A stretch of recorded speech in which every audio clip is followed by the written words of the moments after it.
Pour notre 4e et dernière école de sagesse et d'art de vivre, découvrons l'hédonisme d'Aristippe de Cyrène, qui est loin d'être ce débauché sans conscience, dont l'histoire a pu parler encore 2500 ans plus tard. Nous verrons que l'hédonisme d'Aristippe est un hédonisme actif qui cherche le bonheur par la vitalité et la recherche active de la jouissance. Aristippe de Cyrène est né en Libye en l'an -435 et vécut environ 79 ans. Aristippe est venu à Athènes pour enseigner sa philosophie hédoniste de l'école cyrénaïque qu'il avait fondée en Libye. Cyrénaïque renvoie donc à Cyrène, qui est la ville d'Aristippe. Aristippe fut un disciple de Socrate, mais comme il était le seul à se faire payer pour enseigner la philosophie, Platon, Diogène, les autres ne se faisaient pas payer, se faisaient un honneur de ne pas se faire payer, eh bien Socrate et les autres l'identifiaient à un sophiste. Il fut donc critiqué pour son choix. Selon ce que l'histoire nous raconte, Platon n'aimait pas particulièrement Aristippe. Aristippe fut père, il eut une fille arrêtée de Cyrène.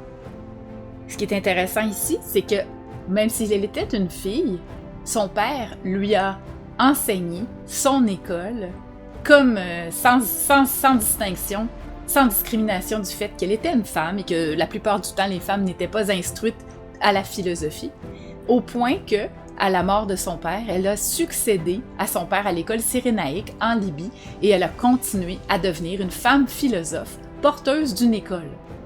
Dans l'histoire des écoles dont je vous parle, ceci est donc la seule femme philosophe qui a été à la tête d'une école. Elle-même eut un fils, et c'est elle qui lui fit son enseignement. Le petit-fils donc de Aristippe reprit lui aussi l'école de Cyrène. Malheureusement, après 3 générations, l'hédonisme actif de l'école cyrénaïque s'est éteint. Probablement qu'il avait beaucoup de difficultés à s'intégrer compte tenu de sa conception très axée sur la jouissance. Aristippe fit littéralement fortune en enseignant la philosophie et utilisa sa richesse sans culpabilité pour réaliser, matérialiser son art de vivre. Pour Aristippe, le bonheur est présent lorsque nous atteignons le plaisir. Là, vous vous dites, ça ressemble, c'est pareil à Épicure. Épicure, pour Épicure, le bonheur apparaît dès qu'on atteint le plaisir. Mais qu'est-ce que le plaisir? Qu'est-ce que le plaisir pour Aristippe? En fait, pour Aristippe, l'ataraxie, l'absence de trouble, l'absence de douleur, qui est la définition du plaisir selon Épicure, ne suffit pas. Pour Aristippe, l'ataraxie, c'est bien, l'absence de trouble, c'est bien, mais ce n'est que le premier pas, car ceci est un équivalent à une anesthésie, aussi bien dire qu'on ne ressent rien lorsque nous ne ressentons pas de douleur, ressentons pas de trouble. Alors, que signifie plaisir pour Aristippe? Aristippe définit le plaisir comme l'accumulation des jouissances, la somme des sensations plaisantes. Pour Aristippe, le plaisir est synonyme non pas d'absence de trouble, d'ataraxie, mais bien de jubilation. Jubiler, c'est le bonheur, c'est le plaisir, tout ça, ce sont des équivalents. Pour Aristippe, le malheur est toute forme de déplaisir, tout ce qui est désagréable. Alors pour Aristippe, le plaisir, le bonheur est un mouvement vers une sensation agréable, vers une sensation de jouissance. Rechercher le bonheur, c'est s'activer, se mettre en mouvement pour aller chercher les jouissances. L'hédoniste dira oui à la vie, à la jubilation, à la jouissance, au plaisir, au bonheur, à la joie, à la satisfaction, à l'agréable. Puis, il dira non à la peine, à la douleur, au renoncement, à la frustration, au désagréable. La ligne droite sera le chemin qui conduit vers les moyens de réaliser l'affirmation. L'énergie, la tension, la force, la volonté, en un mot, le consentement à la vie et à la santé qui parcourt les corps. Vous avez en fin de diaporama le texte d'où provient cette citation avec Michel Onfray. Heureusement, Michel Onfray, qui est un philosophe français, a dépoussiéré, débroussaillé, on dirait même qu'il a fait de l'archéologie philosophique parce que, en fait, tous les fragments, à peu près tout de l'école d'Aristippe de Cyrène a été perdu. Est-ce que ça a été brûlé? Est-ce que ça a été jeté parce que c'était impie, que c'était même considéré immoral par Platon lui-même, par les Grecs lui-même? On le saura pas, l'histoire le dit pas. Toutefois, c'est presque une fouille archéologique qu'il a fallu faire pour rassembler les fragments cyrénaïques, donc des petits bouts ici et là, d'anecdotes de vie, de témoignages et de petits bouts de texte ici et là, d'Aristippe. Et Michel Onfray a fait un fichu de beau travail. C'est un livre complet. Je vous en ai donné un extrait, enfin, de Diaporama, pour ceux qui voudraient aller plus loin. Pour beaucoup, l'hédonisme est perçu au sens commun comme une caricature, en fait, de l'hédonisme d'Aristippe. Pour beaucoup, c'est une jouissance sans conscience, immorale, faire n'importe quoi, des beuveries, se saouler, devenir malade, être totalement inconscient. En fait, ce n'est pas cela du tout. L'hédonisme d'Aristippe est un hédonisme actif. Il va aller chercher la jouissance, il va aller chercher les plaisirs de manière positive. Toutefois, c'est vraiment pas insensé. C'est philosophique, c'est rationnel, au sens que c'est calculé, c'est mesuré. L'hédonisme d'Aristippe n'est pas une quête de jouissance aveugle, sans conscience. C'est une jouissance mesurée, calculée. Aristippe examine les situations et met en place les conditions pour aller chercher un maximum de sensations de plaisir et d'éviter le maximum de déplaisir. C'est donc une maximisation des plaisirs ici. Donc, on veut aller dans la quantité. La vie, elle est précieuse, elle est limitée. On vit pour un temps. Alors, Aristippe, il nous dit, vivons intensément et allons chercher le maximum de sensations plaisantes, agréables, jubilatoires. Pour Aristippe, toute jouissance est bonne. Toute sensation de plaisir est bonne. Aucune morale extérieure au plaisir lui-même ne doit venir dicter ce qui est un bon plaisir, un mauvais plaisir, à partir du moment, en fait, le seul critère sera un bon plaisir pour Aristippe, pour les Cyrénaïques, que s'il n'entraîne pas des conséquences désagréables. Alors tout s'équilibre. Si on entraîne des conséquences désagréables pour soi ou pour autrui, ce n'est pas un plaisir à rechercher. Mais si le plaisir n'entraîne pas de conséquences désagréables, donc de déplaisir, alors il n'y a pas de problème, aucun plaisir ne sera à proscrire. Le plaisir est donc sans culpabilité s'il n'entraîne pas de conséquences désagréables. On voit donc que Aristippe dirait à celui ou celle qui boit dans un party, attention, tu peux boire, tu peux aller chercher la sensation que tu aimes par l'alcool, d'euphorie ou autre, mais ne te rends pas, donc tu avances là-dedans, mais ne te rends pas au point où tu basculeras, où tu bascules immédiatement ou dans le futur, dans le déplaisir. Il y a donc un calcul, une mesure et un enlignement chez l'hédonisme d'Aristippe aussi, pour faire concorder le plaisir avec le plaisir et non pas générer un plaisir qui crée du déplaisir. L'hédonisme cyrénaïque est matérialiste, volontariste et vitaliste. Matérialiste, en ce sens que pour Aristippe, en fait, il a inspiré Épicure, les dieux ne s'occupent pas du monde des hommes. Ça vient d'Aristippe, cette pensée d'Épicure, ne pas craindre les dieux, ne pas craindre la mort. Penser qu'à la mort, les atomes du corps, et si l'âme est composée d'atomes, les atomes de l'âme aussi, s'éparpillent. Donc c'est matérialiste. Il n'y a pas d'âme, il n'y a pas d'esprit en dehors de la matière. C'est pourquoi il ne s'occupe ni des dieux, ni de l'âme ou ce qui pourrait arriver à l'âme après la mort. C'est une philosophie volontariste. Vous allez voir que l'hédoniste se tient en équilibre par sa volonté entre le trop peu et le trop. Entre le trop peu et entre le trop. Et c'est par la volonté qu'il se maintient sur la crête entre le trop et le trop peu. Par ailleurs, c'est une philosophie vitaliste. On célèbre la vie qui parcourt les corps, la santé qui parcourt les corps. On est en vie, on est en santé. Il faut vibrer, il faut se brancher sur cette énergie. C'est une conception très énergétique. Ça libère les énergies. Et elle est vitaliste aussi en ce sens que, une anecdote, Aristippe et les pirates. Aristippe se promenait sur un bateau entre d'île grecque en île grecque régulièrement pour aller faire la fête avec ses sacs d'or parce qu'il était riche et il sortait, il payait la traite à ses amis et à ceux qui venaient faire la fête avec lui. Donc il se promenait toujours en bateau avec ses sacs d'or. Probablement que ça s'était su et il y avait des pirates. Donc Aristippe a vu arriver les pirates qui venaient l'attaquer pour son or. Qu'a fait Aristippe?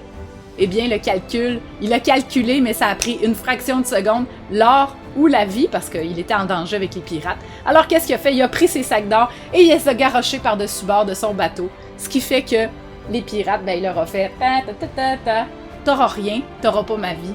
L'or, pour moi, j'en suis pas dépendant. Ça me procure plein de plaisir. J'ai rien contre l'argent. J'ai rien contre faire de l'argent puis s'acheter des moyens de jouir de la vie avec ça après. Cependant, si vous me donnez le choix, c'est la vie qui est le plus important. Et jamais je ferai Picsou, là. Picsou n'existait pas dans le temps d'Aristippe de Cyrène, mais Picsou, vous l'avez peut-être pas connu, mais d'être l'espèce d'avare, là, qui empile son argent, là, puis qui vit pas tellement il compte son argent. Donc, ça n'a rien à voir avec ça. L'argent, s'il y en a, tant mieux, on le dépense pour se procurer une vie agréable, du confort, du luxe, des plaisirs. Mais s'il n'y en a pas, la vie reste là, le corps, la santé reste là. Et il y a moyen, de manière gratuite tout de même, d'aller chercher plusieurs plaisirs d'essence. L'hédonisme d'Aristippe, c'est l'art de la tension. C'est de se tenir dans la tension entre le trop et le trop peu. Et ça, de se tenir en équilibre là, c'est ça la maîtrise hédoniste. Le fait d'aller se procurer la jouissance pour Aristippe, c'est pas qu'il est faible et qu'il cède à la tentation, comme les curés diraient. Tu dois résister à la tentation. Si tu cèdes à la jouissance, c'est que tu es faible. Aristippe dit non, au contraire, ce qui est le plus difficile, ce qui demande le plus de maîtrise de soi, c'est de s'avancer dans la jouissance jusqu'au point maximal où ça va rester agréable pour la vie à venir et pour les autres, jusqu'au point maximal où ça reste agréable, sans basculer, donc avec toute la maîtrise de soi. C'est pour ne pas basculer du côté du trop. Donc, ni trop peu, ni trop. Pensez à quelqu'un qui fait du surf. Eh bien, il est sur la vague, là. Il avance comme ça. C'est trop ou trop peu, il tombe, il s'engloutit dans la vague, il tombe de sa planche. Donc, c'est l'art de faire du surf sur la vie et les plaisirs. Et ça demande une hyper agilité, concentration et une hyper rationalité. Car tout ça, c'est mesuré, c'est calculé, c'est anticipé. C'est réfléchi. On est à l'opposé d'une jouissance sans conscience. Premier niveau de l'attention. Alors, Aristippe vise l'instant présent. On est dans la célébration du présent.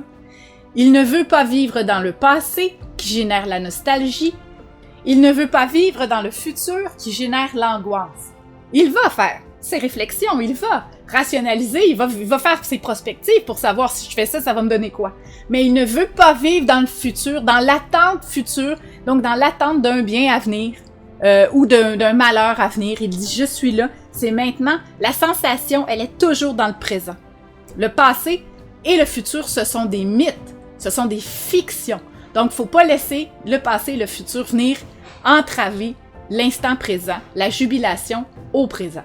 Première tension. Deuxième tension. Aristippe, c'est son éthique calculée, mesurée. Aristippe fait une arithmétique du plaisir, un calcul, une mathématique du plaisir. Alors, il va se tenir au milieu, en équilibre, entre une vie de débauche, qu'il va éviter, et la vie de monastère, qu'il va éviter aussi, ni trop peu. Enfin, l'éthique d'Aristippe est une éthique de la liberté. Liberté des corps, liberté des sens, liberté aussi de penser contre les morales extérieures et les puissants qui pourraient venir commander. Donc pour Aristippe, dans sa philosophie, on n'est ni maître ni esclave, on ne commande pas les autres et on n'obéit pas non plus. Donc pour lui, l'être humain devrait être libre, ni commander, ni obéir, ni maître, ni esclave. Alors l'hédoniste se tient ici. dans ce juste milieu. Et c'est tout l'art de vivre des Cyrénaïques, de ne basculer ni d'un côté ni de l'autre. En restant là, en se tenant là, eh bien, Aristippe considère qu'il va aller se brancher sur les bonnes énergies et qu'il va éviter les mauvaises énergies qui viennent du passé, du futur, de la débauche, de la vie de monastère et du fait d'être un commandeur ou un esclave.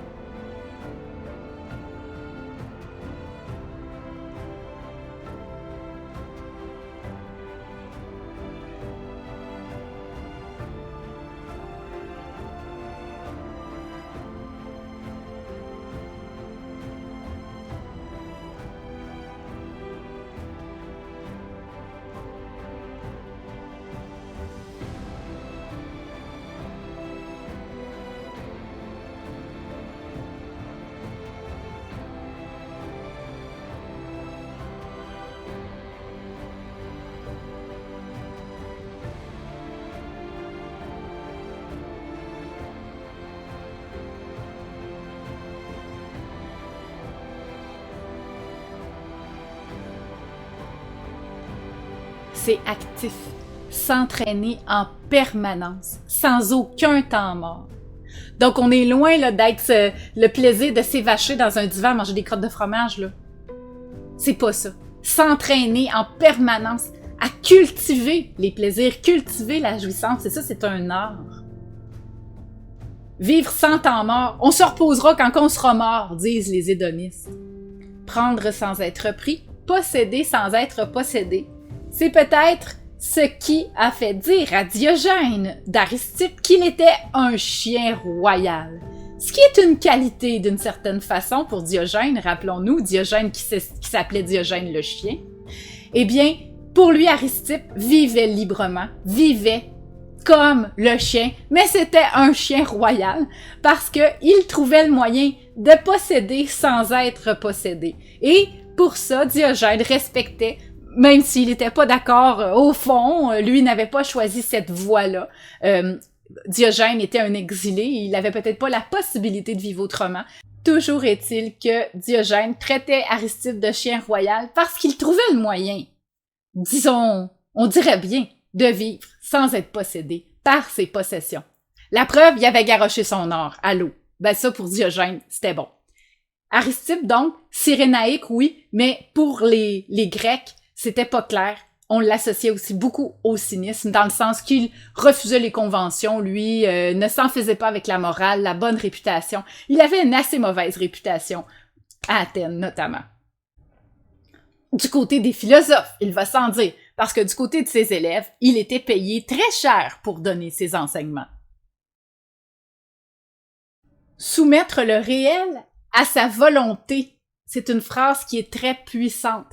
L'hédoniste est actif, c'est un volontarisme. Soumettre le réel à la volonté, à sa décision, à son intention. C'est le contraire du stoïcisme qui accepte son sort. C'est l'opposé, l'exact opposé. L'hédoniste va prendre tous les moyens, se mettre en mouvement pour transformer le réel de façon à le faire enligner avec sa volonté, la volonté d'un corps qui veut jubiler de plaisir, se donner les moyens et donner les moyens ensemble, se donner les moyens d'entrer dans la véritable vie humaine, la vie de jubilation. On pourra faire des liens très aisément avec le transhumanisme, un courant philosophique, culturel, technologiste aujourd'hui, qui précisément est dans cette philosophie. Ainsi donc, si l'hédonisme d'Aristippe est mort après 2-3 générations dans l'Antiquité grecque, ses principes, son art de vivre, refleurit aujourd'hui beaucoup dans la lignée des transhumanistes qui, pour eux, pas de limite, pas de morale. Ce qu'on est capable de faire, c'est ce qui produit les bons côtés, du positif. On peut tout faire. On n'a pas de limite à se fixer à ce qu'on peut accomplir dans la vie. Donc, les transhumanistes, comme Aristippe, ne laissent pas la morale extérieure dicter des limites à leur action. Et leur action, Ils ne vont pas s'arrêter non plus. Ils vont transformer le réel pour le rendre conforme à la volonté. La maladie, on n'en veut plus. La mort, on veut la repousser. Eh bien, qu'à cela ne tienne, on fait tout ce qu'on peut pour repousser la mort, prolonger la vie. Donc, c'est un vitalisme aussi, d'une certaine façon. Et c'est un volontarisme, d'une certaine façon. Alors, on voit ici qu'il y a des liens très, très, très clairs entre l'hédonisme d'Aristippe, matérialiste, volontariste, jubilatoire et le transhumanisme.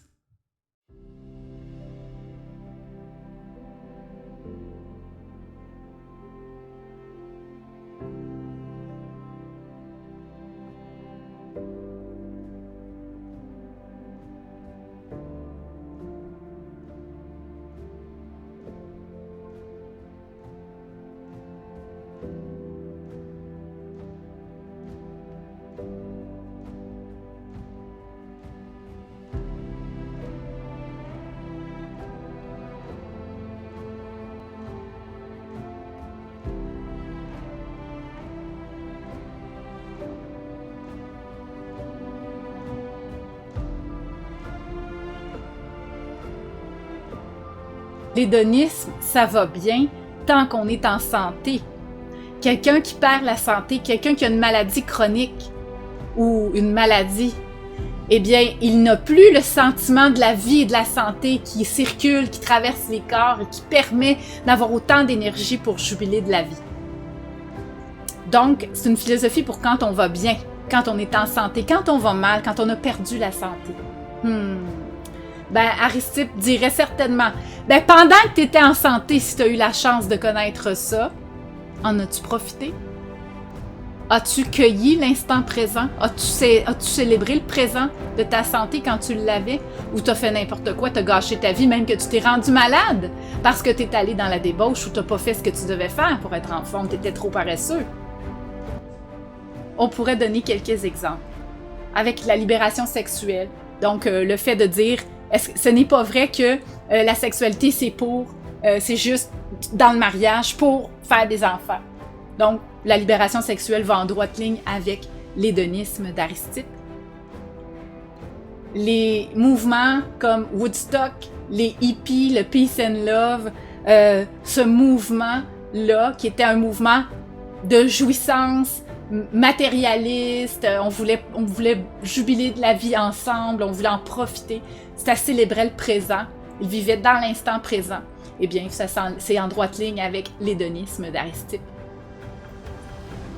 Aujourd'hui, on redécouvre le mouvement slow. Ça pourrait être bizarre de mettre le mouvement slow, donc ralentir dans l'accélération dans laquelle on est, avec l'hédonisme qui est intense, mais en fait, ça va tout à fait ensemble.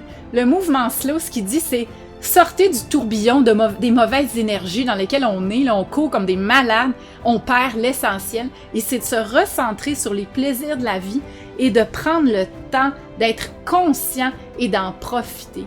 Donc tout le slow life, slow food, slow tout, tous les courants slow s'inscrivent en droite ligne avec la célébration et la conscience du présent et de la jouissance au présent de l'hédonisme. Situation adaptée à l'hédonisme d'Aristippe. Toute jubilation, tout enfant qui tripe des bulles, comme on dit, c'est totalement en droite ligne avec la pure joie d'exister d'Aristippe. La bonne vie, la bonne bouffe. Jubiler avec l'enfant en nous, il ne faudrait pas qu'il meure, cet enfant jubilatoire. Faire de l'argent et profiter de la vie sans culpabilité. Eh bien, tous ceux qui sont tannés de se faire dire que on peut pas faire de l'argent, là, puis qu'on est méchant si on fait de l'argent, eh bien, avec Aristippe, il s'est déculpabilisé, lui, puis il en a fait qu'à sa tête. Et il a dit, garde, moi, j'enseigne la philosophie, je fais quelque chose de bien, j'amène du bon partout, je fais de l'argent, puis avec ça, tant mieux, ça me permet après ça de profiter de la vie. Donc, profiter de la vie sans culpabilité. Vous aurez remarqué toutefois qu'Aristippe n'était pas dans le maître, le commandement n'était pas dans l'exploitation, ne faisait pas de mal à autrui. Donc, son argent, sa richesse, il ne la faisait pas en faisant le mal et n'accomplissait pas le mal avec non plus. Toute personne qui dit « moi je veux vivre intensément », ben vous branchez sur l'énergie d'Aristippe et des Cyrénaïques. Pour aller plus loin, lisez l'extrait de l'Invention du plaisir, fragment cyrénaïque, du philosophe Michel Onfray, qui a fait un excellent travail pour retrouver et revaloriser ce philosophe critiqué et puis oublié de l'histoire.